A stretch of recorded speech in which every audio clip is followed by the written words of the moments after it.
E jamais teríamos a pretensão de entender toda a grandeza de como que Jesus ensina, como que ele trabalhava a sua pedagogia. É muito maior do que a gente possa imaginar. Bom, hoje eu pretendo falar de uma maneira geral, trazendo esses 7 princípios, né? Da outra vez eu falei de um só, trazer isso para a gente e também tentar aprofundar um pouco mais de algumas questões que nem foram exploradas também no livro, né? Eu trouxe aqui, até assista, tá, se alguém depois quiser, eu trouxe, talvez até deixar alguns aqui, o livro aqui, e foi lançado esse ano em julho, lá em São Paulo, no Congresso da Editora Unitrinos, na Expo Católica, considerada a maior feira católica da América, né, aqui em São Paulo. Bom, então vamos lá. Primeiro que Jesus, ele foi um professor, né? Jesus, ele tinha sua turma, ele tinha sua sala de aula, escolheu ali os seus alunos e ele ensinava para eles. E o ensinamento de Cristo é tão grandioso que a gente até hoje, a gente bebe. Jesus é a própria sabedoria, o Logos, o Verbo encarnado, e a nossa vida ela só tem sentido quando a gente encontra essa sabedoria, né? No livro dos Provérbios vai dizer, eu sou a sabedoria, quem me encontra, encontra a vida. Então, encontrar com essa sabedoria é o próprio sentido da nossa vida. Nós somos homo sapiens, alguém disse aí, né, que nós somos homo sapiens, ou seja, homens de sabedoria, e a nossa vida tem sentido quando a gente encontra o sabor de viver, né? A palavra sabedoria também tem o mesmo radical da palavra sabor. Então, quem que tem sabedoria é aquela pessoa também que encontra o sabor das coisas, né? Ela sabe saborear a vida. Então, viver com sabedoria é viver também... E os sabores, a gente sabe que existem os sabores doces, os salgados, amargos, azedos. E então, aquele que sabe, o bom cozinheiro, né? Que sabe pegar, às vezes, um amargo ali, mistura com não sei o quê. Então, ele pega do amargo, ele consegue fazer algo bom. Então, viver com sabedoria é isso. É a gente saber viver os altos e baixos da nossa vida, os amargos, os doces, momentos doces, com prudência, de uma forma tal que a gente viva bem, né?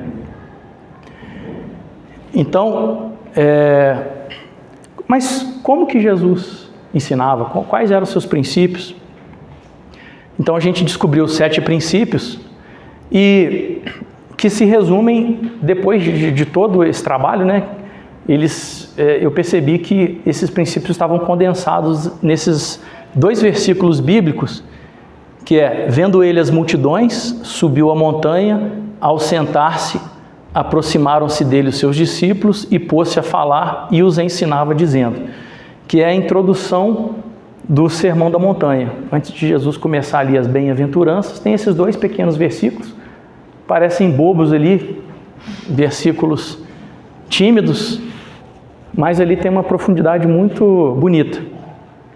A gente vai analisar que a gente encontra os 7 princípios também aqui condensados. Primeiro princípio, a perspicácia. Jesus era muito perspicaz. O que é a perspicácia? É aquela agudeza da alma, é aquela percepção do mundo real. A gente parte da nossa realidade, do concreto da nossa vida. Então, a gente corre o risco de viver um mundo bonito, imaginário, perfeito, ideal na nossa cabeça, mas só que não tem correspondência ao mundo real. Então, viver com o pé no chão, partir da nossa realidade concreta, é um princípio da pedagogia de Jesus. Jesus, ele via as pessoas, ele olhava e percebia os seus alunos, as pessoas que estavam ao seu redor. E quando a gente quer ser um professor e é um professor, e a gente não consegue perceber quem são os meus alunos, como eles são, só para dar um exemplo, por exemplo, a questão dos temperamentos humanos. Tem pessoas que são para frente, assim, né? São pessoas espontâneas, são pessoas alegres, são pessoas comunicativas, né? Que cada hora vem uma ideia e tal, dito um temperamento sanguíneo. Tem um símbolo até do ar, é a pessoa que voa muito, né? A pessoa muito expansiva. E existe aquela pessoa, por exemplo, que é o cara mais recolhido, mais na dele, mais introspectivo, né? Fala menos, pensa mais, é mais concentrado, mais focado, que é aquele cara que tem um temperamento, o símbolo dele é a areia, né? É a terra, algo mais firme, algo mais sólido, onde uma árvore pode crescer. Esse aí é o temperamento melancólico.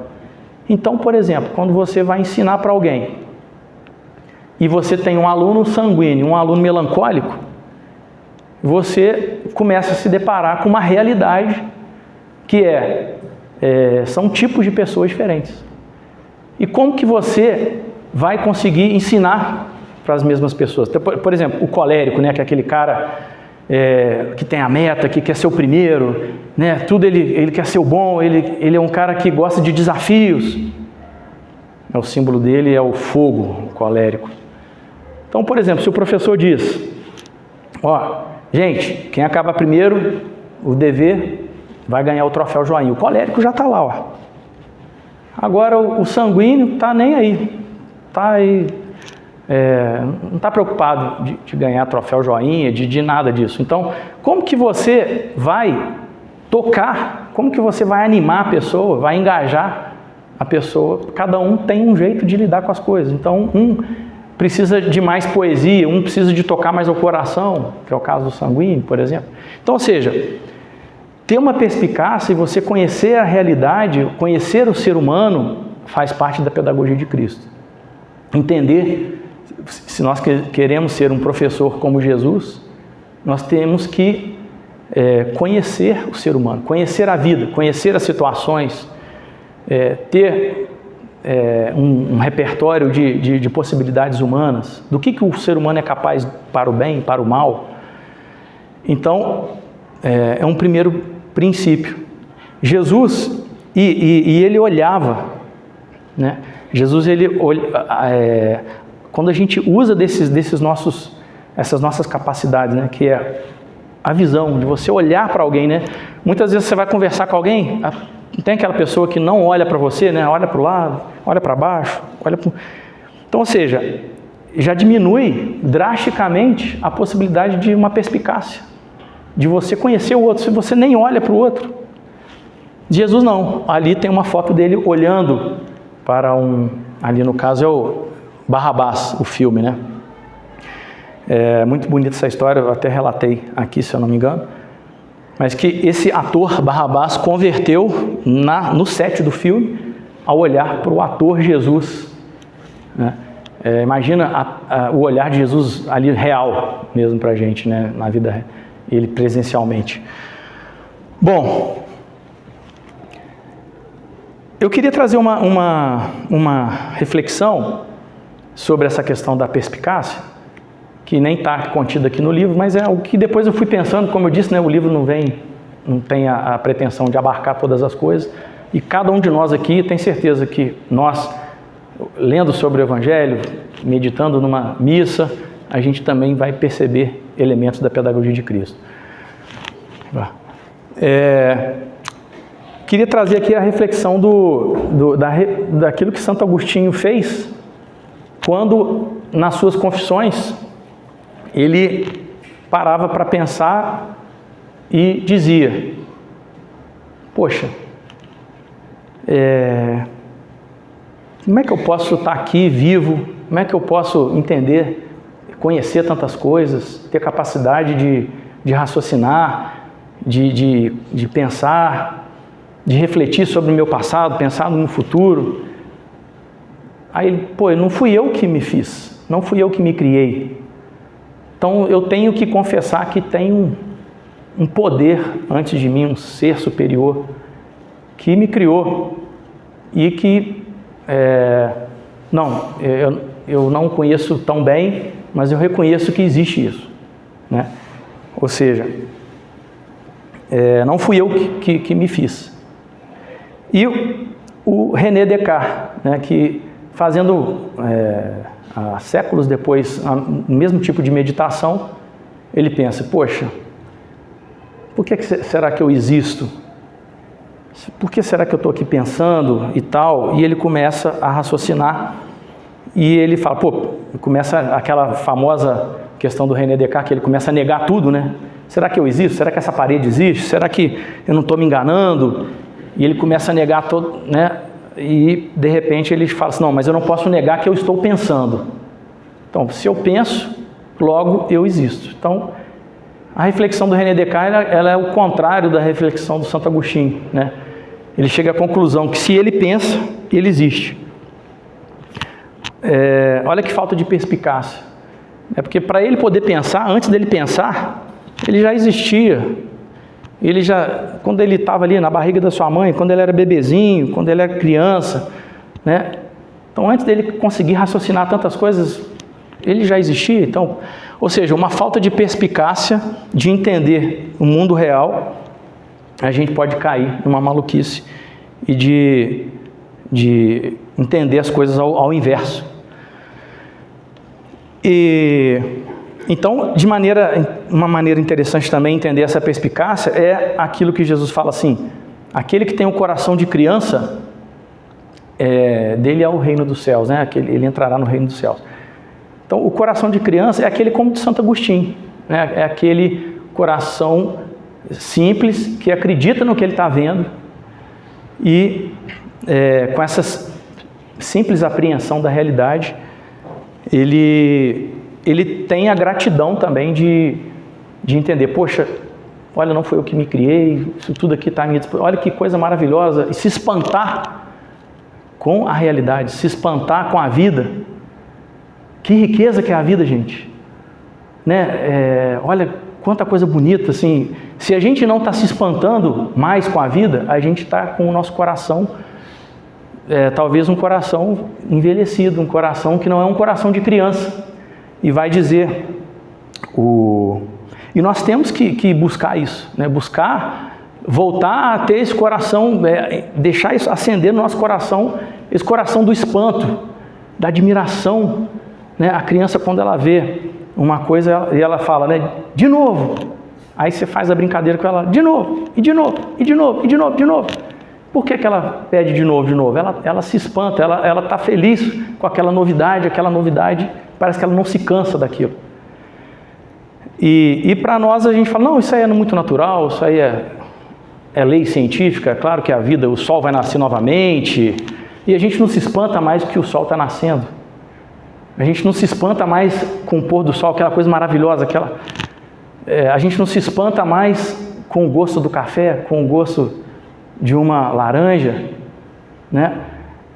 Então, vai dizer, tem um escritor inglês, que esse escritor, ele escreve até livros infantis, agora me fugiu o nome dele, mas é um daqueles famosos lá, que ele escreve o seguinte, que quem tem medo de se parecer com criança, quem que não gosta de se parecer com criança?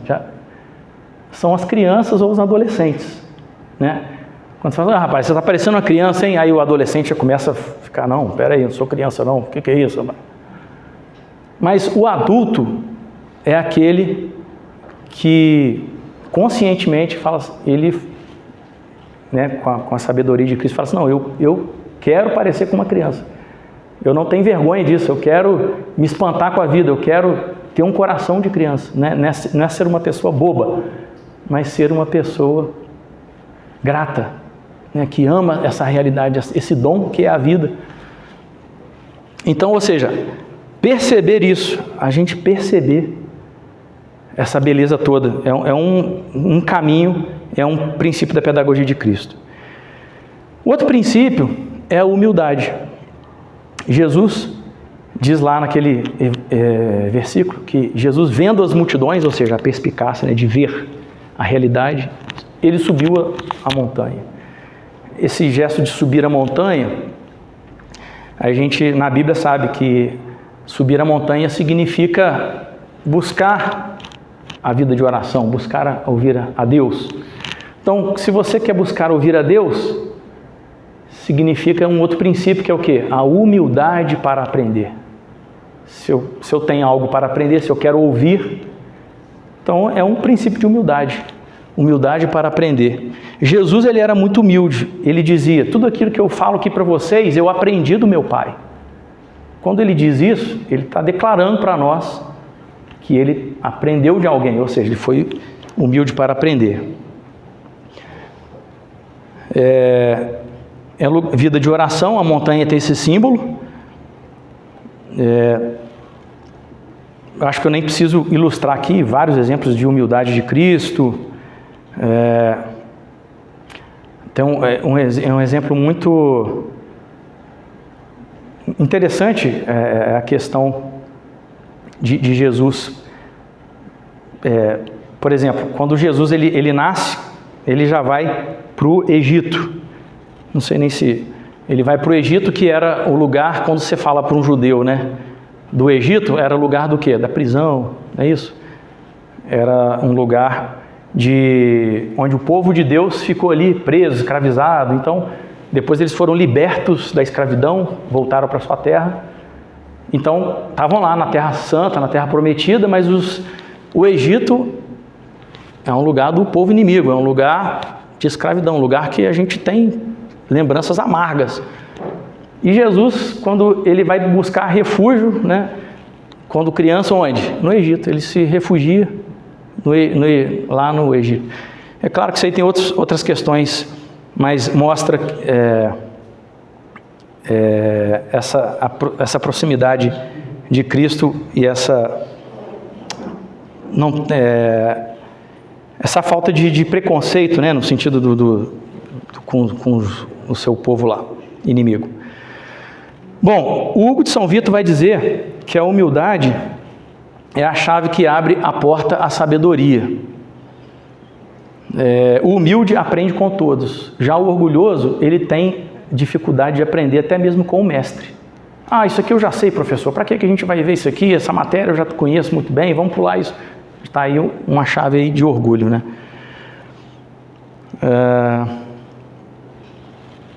Cristo também conhece a história. Quando Cristo ele é apresentado ao templo, tem uma simbologia ali toda por trás, que é o quê? Que Jesus vai conhecer a história do seu povo. Né? O Evangelho de São Mateus, ele começa narrando a genealogia de Jesus. Lá do Adão, não sei quem, tarará, que veio até chegar em Cristo. Ou seja, reconhece o que veio de trás, né? Reconhece os nossos pais, os grandes homens, os nossos heróis, os nossos patriarcas. Então, quando se narra ali a genealogia de Cristo, há ali um princípio de humildade, de entender o quê? Que nós não caímos aqui de paraquedas, nós devemos a muitos pais nossos, né, ali de trás. E todos nós que somos professores, educadores, nós somos devedores das gerações anteriores, dos grandes homens, né? Todos aqueles que contribuíram com a civilização, com o conhecimento, com a santificação das pessoas, etc.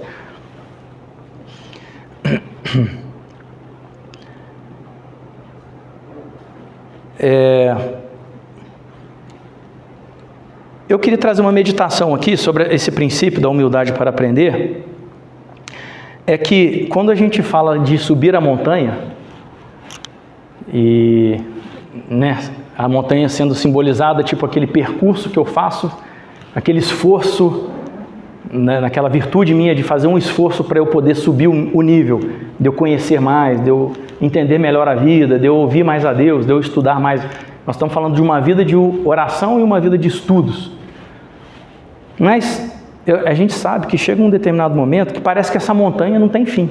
A gente está subindo essa montanha, já faz aí 50 anos, 40, sei lá quantos anos. E fala assim, poxa, essa montanha não... Estou cansado já desse negócio de subir, de estudar, de rezar, né? O que acontece ali? Parece que perdeu o fogo que faz aquele motor pegar, né? Para o motor poder andar, tem que ter uma explosão, tem que ter uma gasolina que se queima, não é isso? Então, essa humildade para aprender de uma certa forma também, a gente tem em nosso coração aquela fome, aquele desejo de melhorar, aquele desejo de conhecer mais.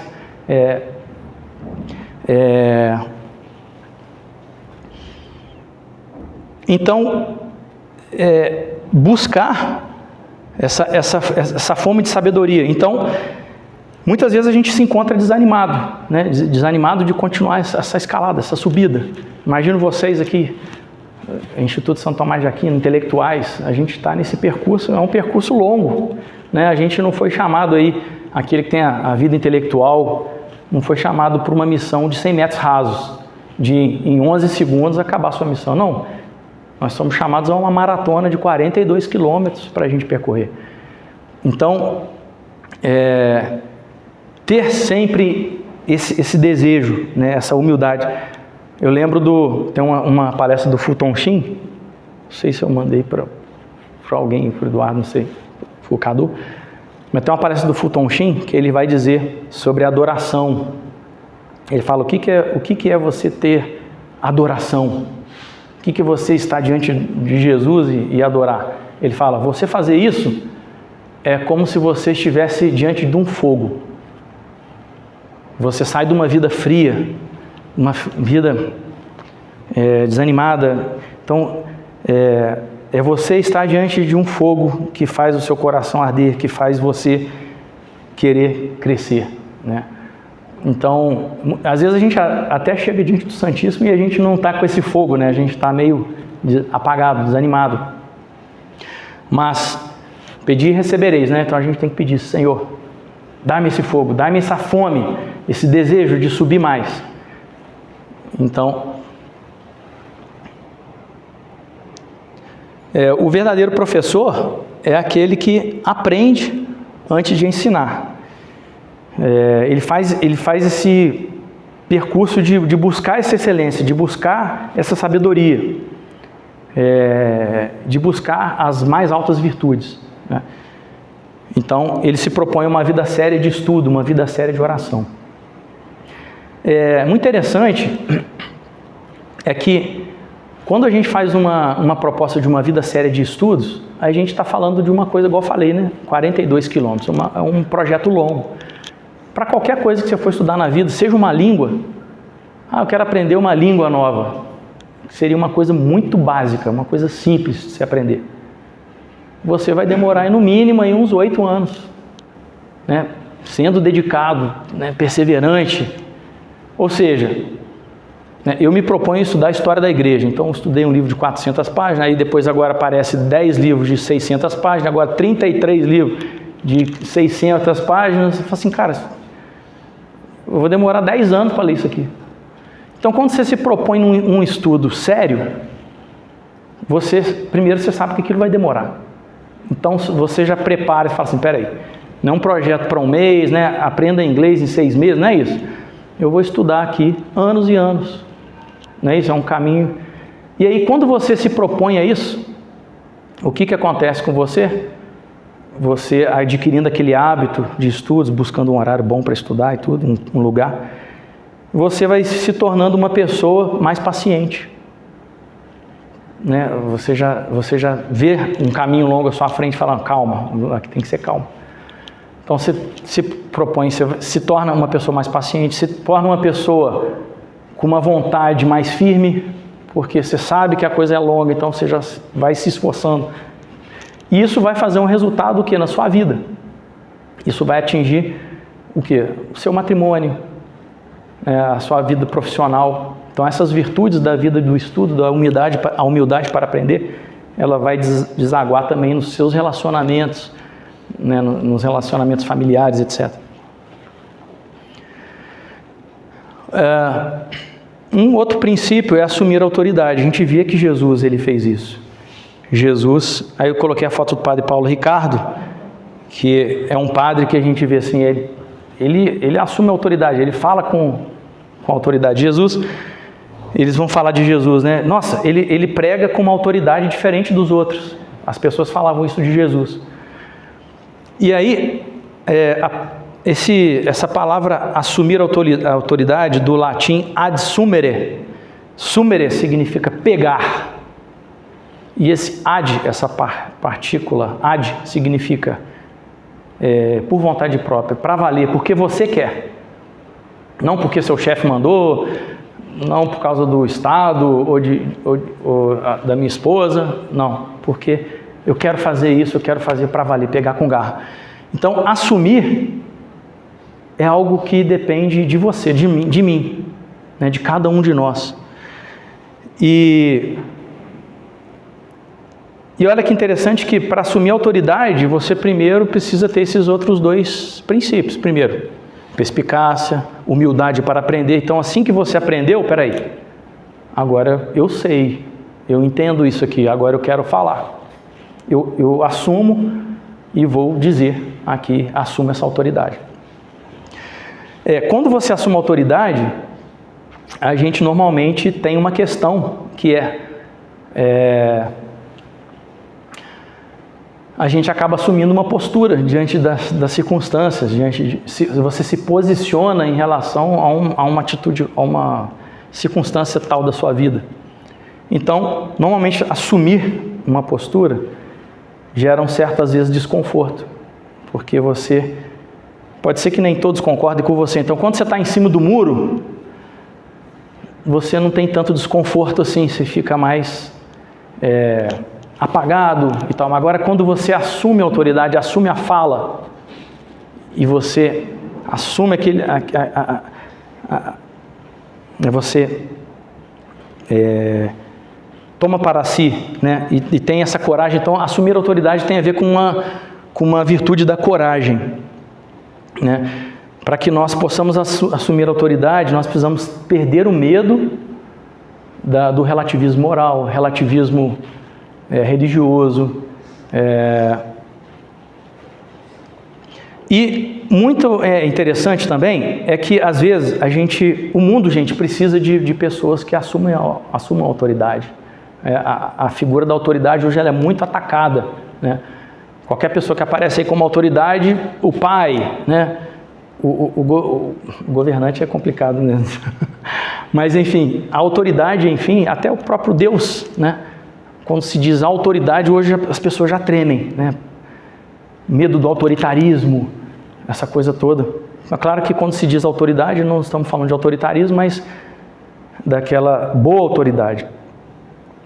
E muitas pessoas têm medo de assumir porque ainda não sei, eu não atingi a sabedoria, como que eu posso assumir a autoridade? Então é interessante a gente pensar que numa montanha a gente tem patamares, né? Então às vezes você não chegou no topo da montanha, mas você chegou aqui, 30% da montanha, você já conheceu muita coisa, você já aprendeu muita coisa, então assume essa autoridade aqui, né? Então, existem os graus de autoridade, então no grau que você está, assume essa autoridade, né? E nós temos as autoridades aí que a gente precisa assumir como educadores. Todos nós somos educadores, como pai, como mãe, como professor, como ser humano.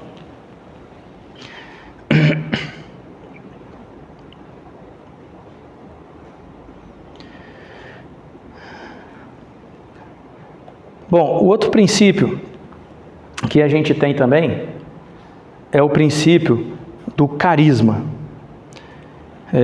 Jesus, as pessoas se aproximavam de Jesus, buscavam Ele, queriam estar perto dEle. Por quê? Por que as pessoas queriam estar ali perto de Cristo? Porque Cristo amava, Ele tinha o carisma. Jesus, Ele falava: vós sois o sal da terra, vós sois a luz do mundo. O sal é aquele elemento que dá o sabor. Então, é muito interessante, né? Você pega um peixe e joga o sal ali, aquele sabor específico do peixe ali, ele vem para fora de uma maneira diferente quando você joga o sal. Ele realça o sabor. E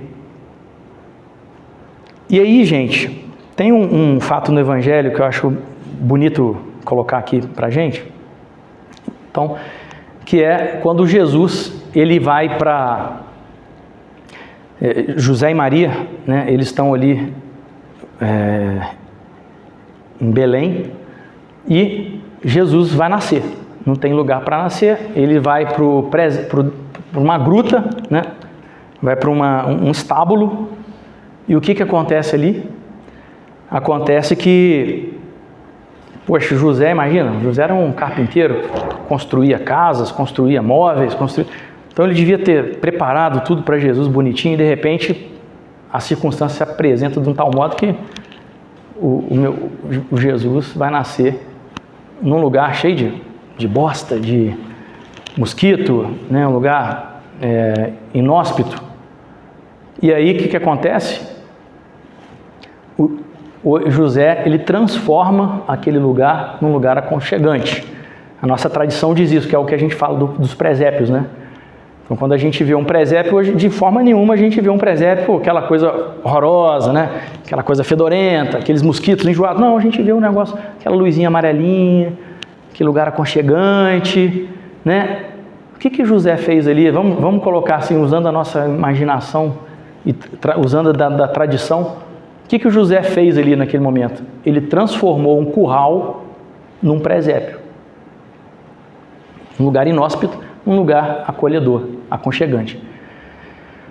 O que é transformar? Nós somos chamados a isso, né? Transformar os currais das nossas vidas, as dificuldades que a gente tem. Imagina qualquer situação que a gente viva, né?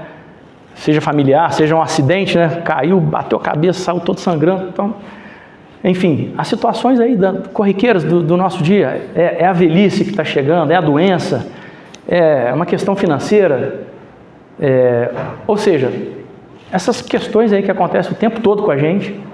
O que são essas coisas, gente? São as bostas, vamos colocar assim, são os estábulos, são os estábulos, né, fedorentos da nossa vida. E nós precisamos aprender a transformar isso em presépio, acolhedor, né? Isso é carisma. A pessoa que tem carisma, ela vai desenvolver dentro de si aquele dom de ver que naquele peixe ali tem um sabor especial, que eu consigo trazer isso para fora. Naquele curral ali, tem algo ali que eu posso transformar e melhorar aquilo, uma coisa melhor. Então, ou seja, existe uma força que vem dar sabor, né? Vem pegar aquele elemento amargo e aí, numa receita ali especial, eu vou transformar o amargo numa receita deliciosa, né?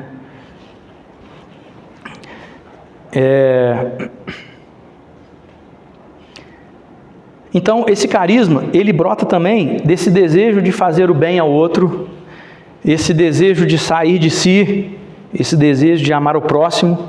Então, a gente não tem dúvida nenhuma que Jesus, ele tinha isso, né? Ele tinha esse fogo, esse carisma como um princípio pedagógico.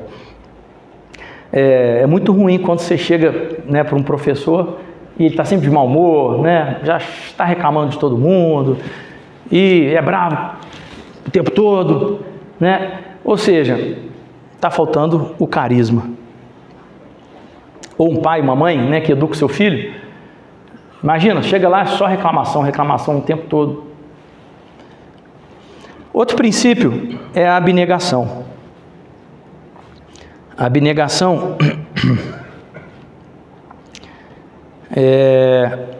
tá aí uma foto do São João Bosco, que era um grande educador.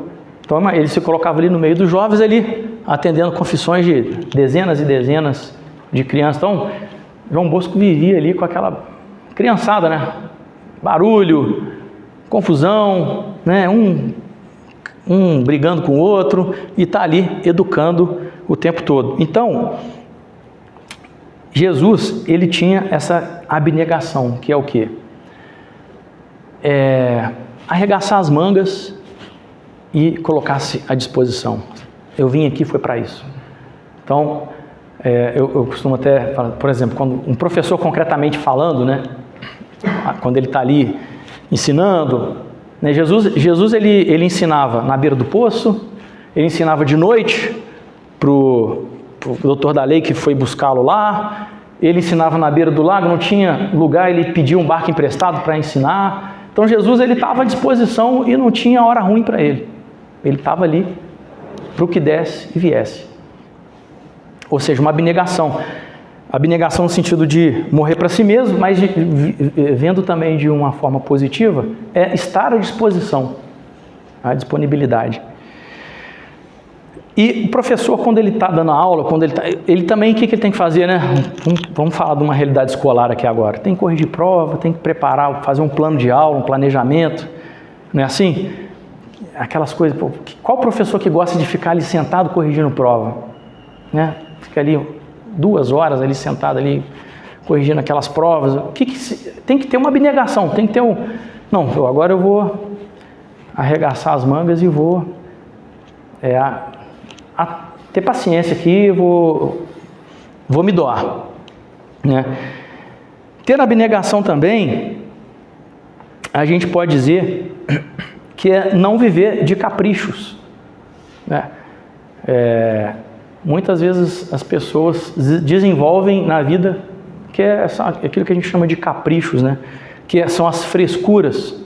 Não, desse jeito não. Isso aqui é cheio de não me toques. Então, assim, a gente vê que Jesus não era assim.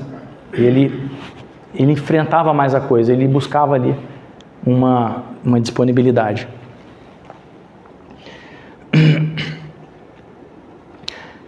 Outro princípio, o princípio 6º, é a justiça. A justiça no sentido de a palavra justo no Evangelho de São José, o justo é aquele que é o santo, aquele que é correto. A justiça no sentido de ensinar a verdade, de ensinar de verdade. Jesus, ele ensinava a verdade. Ele era a verdade, eu sou o caminho, a verdade e a vida. Ele ensinava de verdade no sentido de as pessoas realmente conseguiam aprender com ele. Por quê? Porque ele falava de um jeito que a pessoa conseguia captar. Ele tinha uma didática. Né? Então, para os agricultores, ele contava a parábola do semeador. Né? Para o outro tipo de público, ele já falava do peixe. Então, Jesus ele usava de histórias. Ele tinha uma forma de chegar até as pessoas, ou seja, ele ensinava de verdade porque ele tinha didática. Mas para um professor ensinar a verdade e ensinar de verdade, ele precisa de um elemento muito importante, que é uma ferramenta para isso, que é a palavra. Então, se o professor não conhece o vocabulário, se ele não tem opções para poder ensinar de uma forma diferente de outra, já que ele não entendeu naquele caminho, esse professor vai ficar perdido. Então, um bom professor como Jesus é aquele que conhece a palavra. E aqui nós estamos falando da palavra mesmo, de conhecer a linguagem, né? De conhecer o sentido das palavras para você poder ensinar adequadamente. E ensinar a verdade, é claro que aí tem a ver com a questão moral, né? De você não vender a sua alma para o diabo, né? De você ensinar de acordo com as circunstâncias, né? Se manda falar isso, então é isso que eu vou ensinar. Se é aquilo, então é isso. Então, ou seja, a verdade não está ela está à venda, né? É o que paga mais ou é o aplauso? Qual que é o critério de eu ensinar isso ou aquilo? Eu lembro de uma vez, inclusive foi até na faculdade, né?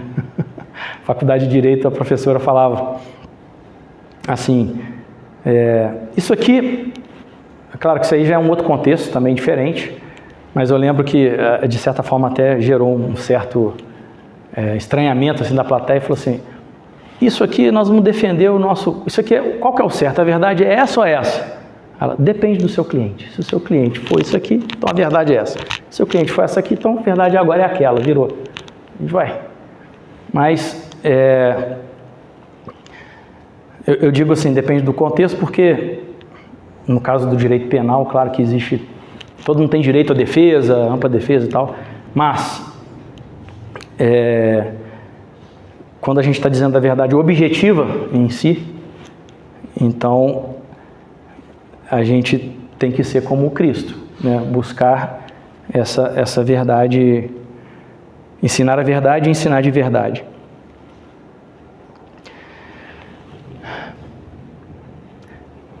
Tem uma historinha, né, que conta um pouco isso, que é aquela história do novo traje do imperador, que diz que o imperador, chegaram uns malandros lá que queriam trapacear e tal, e falaram, ó, nós vamos fazer uma roupa aqui maravilhosa, que a gente consegue saber, somente as pessoas inteligentes, somente as pessoas boas conseguem ver essa roupa. Aí o imperador ficou todo assim, uai, que coisa legal e tudo, eu vou querer então, e mandou pagar os caras, fizeram lá uma roupa, só que aí pegou muito ouro, muito dinheiro, só que não tinha, na verdade, não tinha roupa nenhuma, não tinha tecido de nada, eles guardaram o dinheiro no bolso, fizeram uma roupa que não era roupa coisa nenhuma, e entregaram para o imperador, aqui está a sua roupa, imperador. E aí, entregavam lá para o servo do imperador, e com aquela coisa, né, só as pessoas inteligentes viam a roupa, né? Só as pessoas boas no que faziam podiam enxergar aquela roupa. Aí, poxa, peraí, se eu falar que eu não estou vendo a roupa, eles vão achar que eu não sou inteligente, que eu não sou bom. O que você achou dessa roupa? Nossa, mas essa roupa é linda. Que roupa maravilhosa. E o outro, eu também achei lindo. E todo mundo começou a achar aquela roupa linda. E o imperador foi sair para o desfile, colocou a roupa, na verdade, não tinha roupa. O imperador estava nu, né? Até que todos ali elogiando o imperador, que roupa maravilhosa, né? Qualquer coisa. E de repente uma criança grita, o imperador está nu. E aí alguém falou, graças a Deus, que bom que a criança falou aqui. Aí começaram a desvendar aquilo ali e falaram assim, gente, pelo amor de Deus, está todo mundo vendo que ele está nu, gente. Poxa. Ou seja, ensinar a verdade, dizer a verdade, independente do que as pessoas vão achar de mim, vão achar que eu não sou boa, mas o que importa é esse compromisso com a verdade. A misericórdia é também um princípio pedagógico de Jesus. Jesus, ele tinha muita paciência, né? Ele ensinava, inclusive até hoje, né? Jesus, ele continua ensinando para a gente, né? Eu estou lá na minha caminhada com Cristo e aí estou lá com meus 48 anos, de repente Jesus está de novo ali me ensinando alguma coisa, algo que ele já tinha me ensinado, e mais uma vez ele volta e fala, pô, meu filho, ó, estou te mostrando esse caminho aqui. Ué, ou seja, Jesus, ele continua ensinando por milênios, né? Essa misericórdia no sentido de paciência, né? Aí está a foto é o filme do Papa João Paulo II, e o aluno que perdeu a aula, perdeu a matéria, e o Papa era o professor na época, foi lá e com toda a paciência explicou tudo de novo para aquele aluno, ou seja, com paciência, com misericórdia. E Cristo, ele tinha, né, essa paciência e tem. Agora, é interessante que a paciência ela precisa ser ativa, não uma paciência passiva, aquela paciência de esperar, não vou fazer nada não, vou só esperar aqui, vou ter paciência. Não é essa paciência passiva, é a paciência ativa. É aquela que enquanto você tem misericórdia, você está bolando um jeito de mais uma vez, ensinar de uma outra forma, né? De atingir aquela pessoa, de ensinar de outra maneira. Então, aquela misericórdia, Deus é misericordioso com a gente, mas Ele vai puxando nosso tapete também para a gente acordar, né? Então, a misericórdia não é passar a mão na cabeça de malandro, não é isso. Bom, gente, eu estou aqui colocando para vocês, de uma maneira bem solta aqui, a questão dos 7 princípios. No livro, eu acabo abordando de uma forma bem assim detalhada como que Jesus vivia cada um desses princípios, e depois eu trago para a escola e para casa, como que a gente aplica esses princípios no nosso dia a dia. E eu concluo com uma análise sobre a catolicidade, que eu vou fazer aqui, mas antes só fazendo uma revisão, aqueles 2 versículos. Vendo ele as multidões, está aí o princípio da perspicácia, Jesus que percebia. Subiu a montanha, humildade para aprender. Vendo ele as multidões, subiu a montanha, ao sentar-se, assumir a autoridade. Eu acabei não relatando aqui, mas a gente sabe muito bem que a palavra cadeira, né? A gente tem a palavra catedral, né? Que é a catedral, aquela igreja onde tem a cadeira que o bispo se assenta. A palavra sentar-se, também a palavra sedia em italiano, que também vem a palavra, onde tem a palavra sedia, é cadeira em italiano. A palavra sede, né? A sede de uma empresa, onde tem ali a cadeira do chefe, né? Então, o que significa ao sentar-se? Significa que eu tomo posse da minha autoridade, né? Ao sentar-se, assumir a autoridade. Aproximaram-se dele os seus discípulos, o carisma, e pôs-se a falar, se colocou à disposição, ou seja, o princípio da abnegação, e os ensinava, princípio da justiça, ou seja, ensinar a verdade, ensinar de verdade. Pessoal, não tem como a gente educar sem ensinar. Você deixar a coisa para lá, né? Inclusive hoje, o princípio hoje do problema central da educação mundial está nisso daqui. Um dos principais teóricos, um francês, que me foge agora o nome dele, mas ele colocou que o que acontece? A criança ela nasce pura, né? E a sociedade é que o corrompe. Então, Rousseau. E então o Rousseau é o teórico que mais influencia hoje a educação. É o Rousseau. Até as educações atuais saem agora tudo baseado em Rousseau. De Rousseau para lá é uma crise tremenda. Então, com esse princípio de que a criança é pura, a sociedade que a corrompe, então o que a gente deve fazer para educar? Não eduque. Não eduque, porque se você educar, você está corrompendo, você está ensinando o errado. Não, deixa a criança do jeito dela, natural, deixa ela... Ou seja, não ensine. É o princípio educativo básico do Rousseau, né? E aí a educação vira uma bagunça com isso, né? E os ensinava dizendo. Aí a palavra dizendo está no gerúndio, né? Dizendo. Eu lembro de ter explicado isso aqui, mas vale a pena repetir, que Jesus ele diz uma vez, diz outra, né? Então ele está dizendo, está no gerúndio, né? A coisa está acontecendo até agora. Então é o princípio da misericórdia. Bom, gente, para finalizar, aqui eu coloquei essa foto aqui, que o livro chegou com muita honra, né, com muita alegria, aí, não esperava por isso, mas o livro chegou na mão do Papa, através do Dom Gil, foi o primeiro exemplar. como eu disse no início, o sentido da vida é esse, né? Gente, imagina, nós somos então esses seres humanos, né? Homo sapiens. Nós somos diferentes de todos os outros animais, nós somos uma alma imortal. Então, alcançar a sabedoria, diz o Provérbios, né? Quem encontra, eu sou a sabedoria.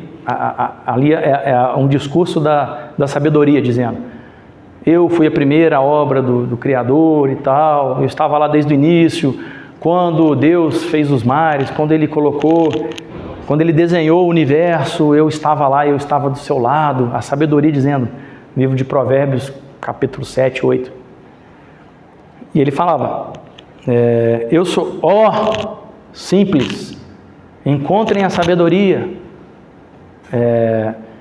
Quem encontra a sabedoria, encontra a vida.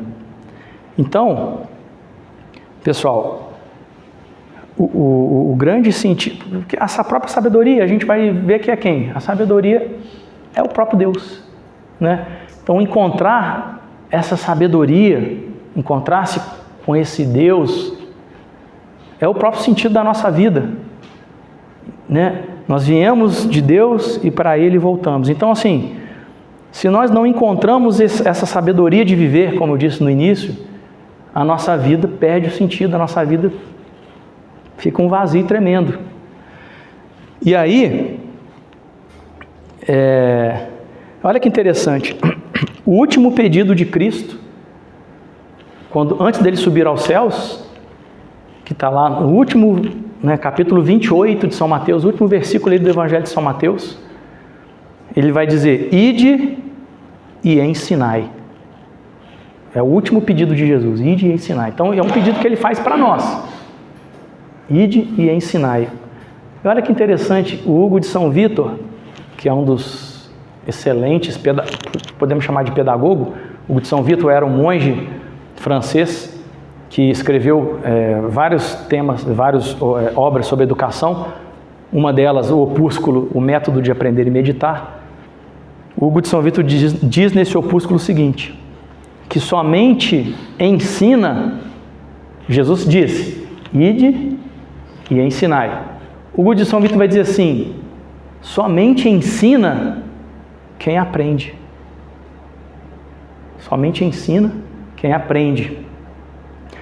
E aí, gente, aprender o quê? Aprender a viver. Aprender essa sabedoria, ter essa sabedoria de vida, de viver.